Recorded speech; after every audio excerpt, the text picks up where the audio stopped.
Right now at Portsmouth, beautiful city, the seaside town.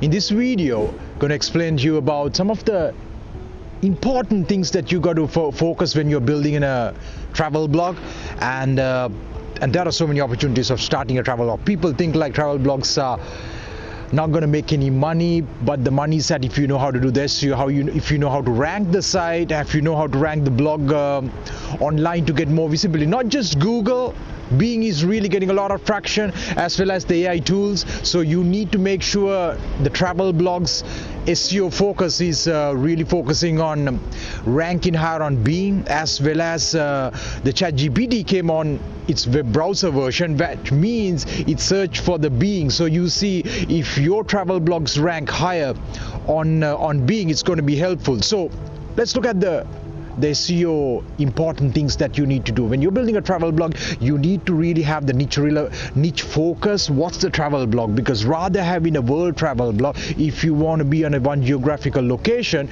you can always think, okay, my travel blog is based about Portsmouth city. What's about Portsmouth, the places, the location? So you niche it down and have a niche focus. Your title tags, the meta keywords and the optimization has to be very focused, because Google as well as Bing like to pick sites that are very much niche relevant and highly niche focused. Rather having a travel blog that talks about overall travel about in the UK, if your travel blog picks up about Portsmouth as a Portsmouth old town, right now I'm here, and if it talks more about it, that travel blog is tend to rank more. So the niche relevance is one of the most important things that you can do when you're building a travel blog with highly focused SEO.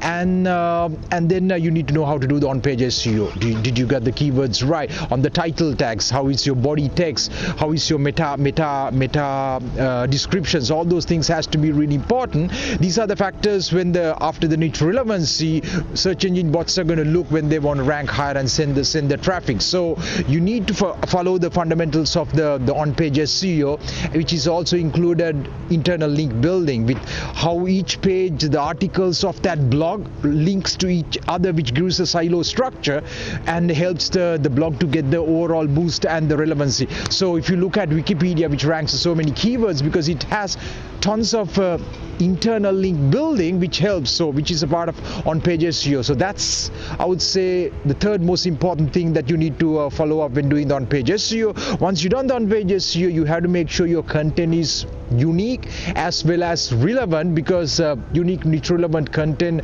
ranks really well. So these are the on-page wise what you need to do.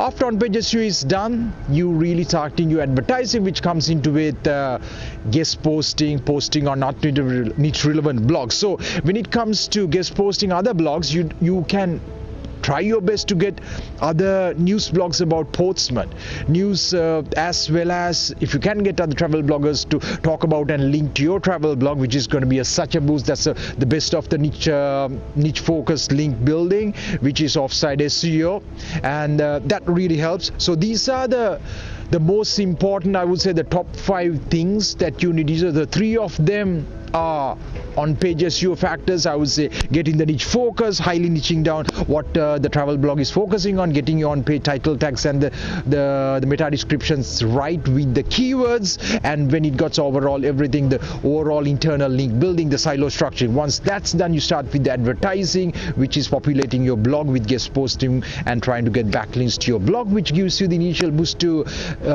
get your blog to start ranking high on searching engines. However, even if you can't get a lot of outside SEO link building done, if your content is unique and if your content is very focused about a particular topic than anybody else written for the search engines, your articles will rank in a matter of days rather than on a month.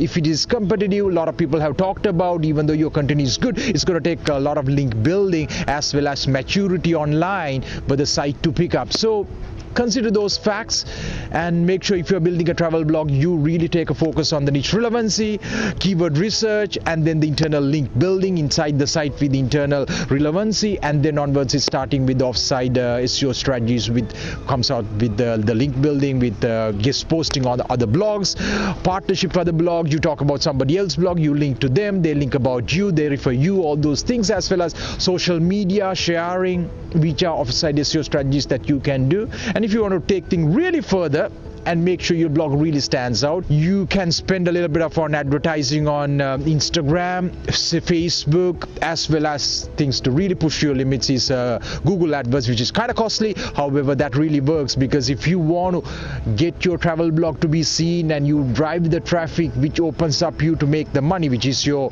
primary goal of starting the travel blog, is you want to monetize it either with AdSense, the partner, the post and the publications about others that you talk about, reviews and things like that. So that's those are the things that you can do to get really your blog boosted. Travel blog, build a thriving blog, and then once the one blog is start going well, you always start building several more travel blogs with others, which you can always make sure you maximize your chances to make money and a blogging brand.